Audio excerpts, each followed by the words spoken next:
नमस्कार विद्यार्थी मित्रांनो. स्वामी रामानंद तीर्थ मराठवाडा विद्यापीठ नांदेड अंतर्गत BA प्रथम वर्षाला राज्यशास्त्र विषयामध्ये महाराष्ट्र शासन आणि राजकारण या पेपरवर आधारित वस्तुनिष्ठ प्रश्नांची तयारी वेगवेगळ्या व्हिडिओंच्या माध्यमातून आपण करत आहोत. येणाऱ्या काळात होऊ घातलेल्या परीक्षा आणि परीक्षेचं वस्तुनिष्ठ प्रश्नांचं असलेलं स्वरूप पाहता आपल्याला हे वस्तुनिष्ठ प्रश्न आपल्याला माहिती असणं अत्यंत गरजेचं आहे. विद्यार्थी मित्रांनो, केवळ BA FYलाच नाही तर अन्य स्पर्धा परीक्षांना सुद्धा हे वस्तुनिष्ठ प्रश्न उपयुक्त आहेत. शिवाय जनरल नॉलेजचा एक भाग म्हणून सुद्धा हे वस्तुनिष्ठ प्रश्न एक महाराष्ट्राचा नागरिक किंवा भारताचा नागरिक म्हणून सुद्धा या गोष्टींची जाण आणि एकूण सर्व गोष्टींचं भान आपल्याला असणं अत्यंत गरजेचं आहे. विद्यार्थी मित्रांनो, या महाराष्ट्र शासन आणि राजकारणमध्ये एकूणच जे काही भाग आजपर्यंत आपण बघितले त्यातल्या आजच्या 9व्या भागामध्ये महाराष्ट्रातील जे विधिमंडळ आहे या विधिमंडळामध्ये जे 2 सभागृह आहेत, एक विधानसभा आणि दुसरं विधान परिषद, या विधानसभा आणि विधान परिषदेच्या संदर्भातले वस्तुनिष्ठ प्रश्न आजच्या व्हिडिओच्या माध्यमातून आपण पाहणार आहोत. विद्यार्थी मित्रांनो, एकूणच या 2 सभागृहांची चर्चा करत असताना सगळ्यात अगोदर आपल्याला एक गोष्ट लक्षात घ्यायची आहे, ती म्हणजे भारतीय संविधानाचे संदर्भ या प्रत्येक घटकाला या ठिकाणी लागू पडतात. भारतीय संविधानाचा आधार घेत आपल्याला हे सगळे वस्तुनिष्ठ प्रश्न या ठिकाणी पाहायचे आहेत.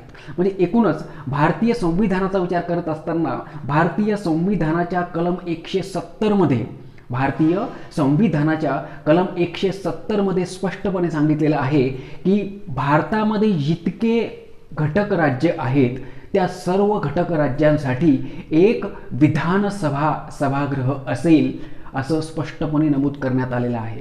म्हणजे ज्या वेळेला भारताची राज्यघटना अस्तित्वात आली त्यावेळेला भारतीय राज्यघटनेच्या कलम 170 मध्ये अशा पद्धतीनं प्रत्येक राज्याला एक विधानसभा सभागृह असेल अशी नोंद त्या ठिकाणी असलेली आपल्याला दिसते आणि हे आपल्याला माहिती असणं गरजेचं आहे. वस्तुनिष्ठ स्वरूपामध्ये या संदर्भात प्रश्न आपल्याला विचारले गेल्यानंतर हे कलम 170 कलम आणि त्यानुसार प्रत्येक राज्याला विधानसभा सभागृह जे कंपल्सरी केलेलं आहे ती गोष्ट आपल्याला माहिती असणं आवश्यक आहे. आणि ही गोष्ट पाहत असताना आपल्याला एक गोष्ट पुन्हा लक्षात घ्यायची आहे की भारतातल्या 6 राज्ये अशी आहेत की या 6 राज्यांमध्ये द्विग्रही कायदेमंडळ अस्तित्वात असलेलं आपल्याला दिसतं की ज्या ठिकाणी विधानसभा या सभागृहाबरोबरच विधान परिषद हे सभागृह सुद्धा अस्तित्वात असलेलं आपल्याला दिसतं. म्हणजे याच्यामध्ये प्रामुख्याने जे 6 राज्ये आपल्याला दिसतात त्याच्यामध्ये महाराष्ट्र, आंध्र प्रदेश, कर्नाटक, बिहार, उत्तर प्रदेश आणि तेलंगणा हे 6 राज्य असलेले आपल्याला दिसतात. या 6 राज्यांमध्ये विधानसभा आणि विधान परिषद असे द्विग्रही कायदेमंडळाची रचना अस्तित्वात असलेली आपल्याला दिसते आणि म्हणून हे संदर्भ आपल्याला MCQच्या रूपाने विचारले जाऊ शकतात. पुन्हा मी तुम्हाला सांगतो, आंध्र प्रदेश, महाराष्ट्र, कर्नाटक, बिहार आणि उत्तर प्रदेश आणि तेलंगणा या 6 राज्यांमध्ये द्विग्रही कायदेमंडळ अस्तित्वात असलेलं आपल्याला दिसतं आणि अन्य राज्यांमध्ये भारतातल्या अन्य राज्यांमध्ये विधानसभा हे एकच कायदेमंडळाचं सभागृह अस्तित्वात असलेलं आपल्याला पाहावयास मिळतं. ही गोष्ट आपल्याला माहिती असणं आवश्यक आहे. याच्या पुढे आपण ज्यावेळेला जातो त्यावेळेला घटक राज्यातील कनिष्ठ सभागृहाला काय म्हणतात. आता महाराष्ट्रामध्ये द्विग्रही कायदेमंडळ स्वीकारलेलं आहे म्हणजे 2 सभागृह हे महाराष्ट्राच्या विधिमंडळामध्ये अस्तित्वात आहेत, एक विधानसभा आणि दुसरं विधान परिषद. मग या महाराष्ट्र राज्यातील कनिष्ठ सभागृहाला विधानसभा म्हणतात हे आपल्याला माहिती असणं आवश्यक आहे. स्पर्धा परीक्षेमध्ये किंवा तुमच्या BA FYला जे प्रश्न विचारले जातात वस्तुनिष्ठ स्वरूपाचे तर त्यावेळेला असा प्रश्न तुम्हाला परीक्षेला येऊ शकतो की घटक राज्यातील कनिष्ठ सभागृहाला विधानसभा म्हणतात तर घटक राज्यातील वरिष्ठ सभागृहाला विधान परिषद म्हणतात. हे आपल्याला वस्तुनिष्ठ स्वरूपामध्ये असे प्रश्न विचारले जातात आणि म्हणून हे आपल्याला माहिती असणं गरजेचं आहे. याच्या पुढे तुम्हाला असाही प्रश्न येऊ शकतो की महाराष्ट्रातील विधानसभा सभागृहामध्ये सदस्य संख्या ही किती असते. म्हणजे महाराष्ट्रातील विधानसभा सदस्यांची संख्या ही किती असते तर ती 288 ही सदस्य संख्या अस्तित्वात असलेली आपल्याला दिसते. म्हणजे सद्यस्थितीमध्ये महाराष्ट्राच्या विधानसभेमध्ये 288 सदस्य अस्तित्वात असलेले आपल्याला दिसतात. जे आमदार आपण निवडून देतो दर 5 वर्षांनी तर हे महाराष्ट्रातून 288 आमदार निवडले जातात की जे विधानसभेचे सदस्य म्हणून 5 वर्ष काम करत असतात। आणि म्हणून ही गोष्ट आपल्याला माहिती असणं गरजेचं आहे की विधानसभेची सदस्य संख्या महाराष्ट्राच्या किती आहे, 288 ही सदस्य संख्या आहे।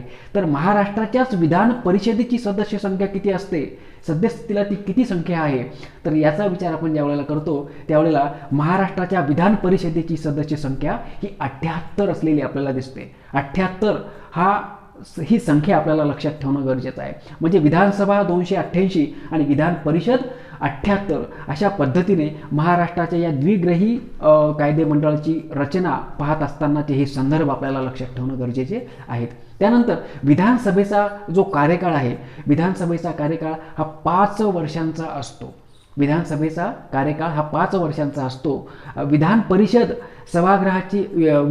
जे सभागृह आहे, या विधान परिषद सभागृहाचा विचार करत असताना हे सभागृह स्थायी स्वरूपाचं आहे, ते कधीही विसर्जित केल्या जात नाही। का तर दर 2 वर्षांनी ज्या सदस्यांचा कार्यकाळ पूर्ण झाला त्या सदस्यांना सेवानिवृत्त केलं जातं आणि नवीन सदस्य त्या ठिकाणी नियुक्त केले जातात, ही गोष्ट आपल्याला लक्षात ठेवायची आहे। विद्यार्थी मित्रांनो, म्हणजे विधान परिषद हे स्थायी सभागृह आहे, स्थायी स्वरूपाचं सभागृह आहे, तर विधान सभा हे अस्थायी स्वरूपाचं सभागृह आहे।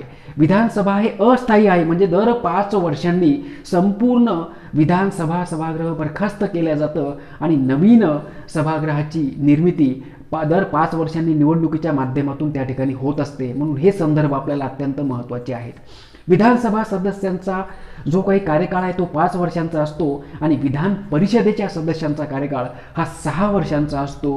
ही गोष्ट प्रामुख्याने बरेच विद्यार्थी या ठिकाणी थोडासा गोंधळ करतात, म्हणून हे आपल्याला लक्षात ठेवायचं आहे। एकूणच आणीबाणीच्या काळामध्ये जर अपवादात्मक परिस्थितीमध्ये राज्यामध्ये आणीबाणीचा एखादा प्रसंग आला तर अशा आणीबाणीच्या काळामध्ये विधानसभेचा कार्यकाळ हा 1 वर्षाने वाढविता येऊ शकतो। म्हणजे 1 वर्षानं तो कार्यकाळ वाढविता येऊ शकतो, ही गोष्ट आपल्याला माहिती पाहिजे। म्हणजे निवडणुका दर 5 वर्ष पूर्ण झाल्यानंतर जर निवडणुकीचा काळ आला आणि राज्यामध्ये परिस्थिती जर काही कारणामुळे आणीबाणी निर्माण झाली असेल तर अशा वेळेला राज्यघटनेमध्ये तरतूद केलेली आहे की अशा प्रसंगी 1 वर्ष कार्यकाळ पुढे लोटता येऊ शकतो, अशा पद्धतीची तरतूद भारतीय राज्यघटनेमध्ये असलेली आपल्याला दिसते।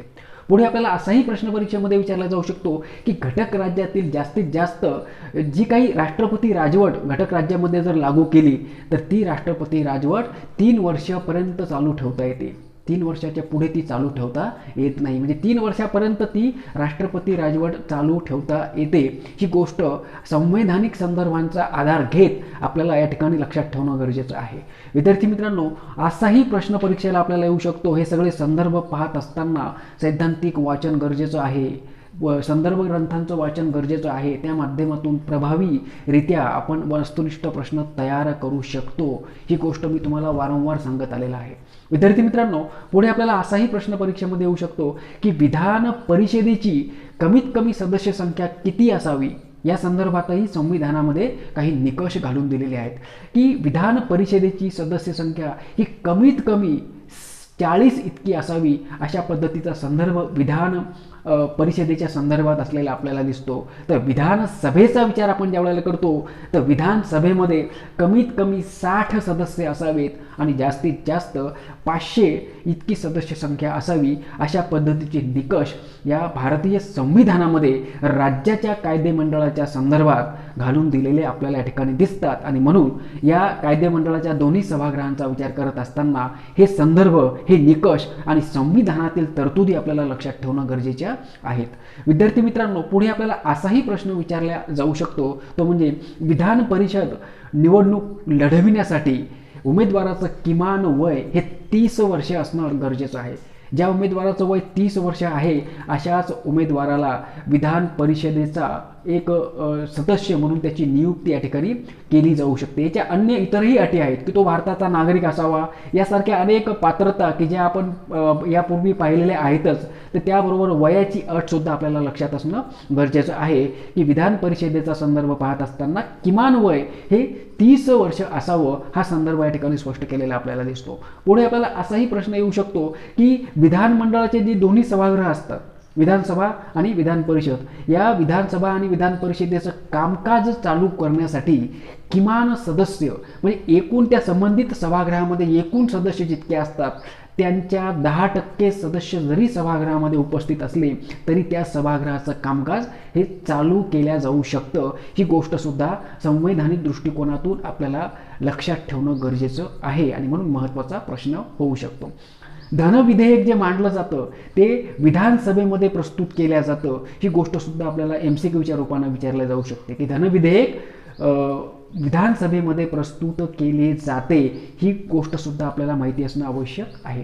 पुढे आपल्याला असाही प्रश्न परीक्षेमध्ये विचारला जाऊ शकतो की विधान परिषदेचे सदस्य दर 2 वर्षांनी 1/3 सदस्य हे निवृत्त होत असतात आणि की ज्यांचा कार्यकाळ पूर्ण झालेला आहे असे 1/3 सदस्य निवृत्त होत असतात आणि नवीन सदस्य त्या ठिकाणी नियुक्त केले जातात, ही गोष्टसुद्धा आपल्याला माहिती असणं गरजेची आहे। त्याचबरोबर तुम्हाला असाही प्रश्न परीक्षेमध्ये येऊ शकतो की राज्याच्या वित्तीय खर्चावर विधानसभेचे नियंत्रण असते, राज्याच्या वित्तीय खर्चावर रिकामी जागा यांचे नियंत्रण असते, असा प्रश्न तुम्हाला परीक्षेमध्ये विचारला जाऊ शकतो आणि म्हणून राज्याच्या वित्तीय खर्चावर विधानसभेचे नियंत्रण असते हा प्रश्न आणि त्याचं उत्तर वस्तुनिष्ठ स्वरूपामध्ये आपल्याला माहिती करून घ्यायचं आहे। सामान्यपणे हे सगळे प्रश्न ज्यावेळेला मी तुम्हाला सांगतोय, तुमच्याशी चर्चा करतोय तर अत्यंत सोपे प्रश्न तुम्हाला वाटू शकतात, परंतु विद्यार्थी मित्रांनो महाराष्ट्र राज्याची रचना राजकीय दृष्टिकोनातून महाराष्ट्र राज्य कशा पद्धतीनं वाटचाल करतं आणि वाटचाल करत असताना या कायदे मंडळातील या 2 विधिमंडळातील हे जे 2 सभागृह आहेत विधानसभा आणि विधान परिषद यांची वाटचाल कशा पद्धतीनं चालते, ही वाटचाल चालत असताना हे जे सदस्य असतात विधानसभेचे आणि विधान परिषदेचे यांच्या पात्रता काय असतात, यांचे निकष काय असतात, संविधानाने ठरवून दिलेल्या अटी शर्ती कुठल्या आहेत, हे सगळे संदर्भ तुम्हाला वस्तुनिष्ठ स्वरूपात विचारले जातात आणि म्हणून BA प्रथम वर्षाच्या अभ्यासाबरोबरच अन्य स्पर्धा परीक्षा जसं राज्यशास्त्रामध्ये सेट नेटची तयारी जर तुम्ही करत असाल किंवा अन्य स्पर्धा परीक्षांना सुद्धा हे माहिती हे जनरल नॉलेज या सगळ्या गोष्टींचे संदर्भ तुम्हाला स्पर्धा परीक्षेसाठी सुद्धा अत्यंत उपयुक्त आहेत, हीच गोष्ट मला तुम्हाला या ठिकाणी सांगायची आहे। पुढील व्हिडिओमध्ये आपण पुन्हा एका नवीन टॉपिकसह भेटणार आहोत। व्हिडिओ आवडला असेल तर व्हिडिओला लाईक करायला विसरू नका आणि विद्यार्थी मित्रांनो आपल्या राज्यशास्त्र विषयाशी संबंधित आणि स्पर्धा परीक्षेची तयारी करणाऱ्या विद्यार्थ्यांना हा व्हिडिओ जास्तीत जास्त शेअर करा। तुम्हाला काही जर तुमच्या समस्या असतील तर कॉमेंट बॉक्समध्ये टाका आणि सर्वात महत्त्वाचं म्हणजे चॅनलला सबस्क्राईब करायला विसरू नका। यानंतर पुढील व्हिडिओमध्ये नवीन टॉपिकसह आपण पुन्हा भेटणार आहोत, तोपर्यंत धन्यवाद, नमस्कार।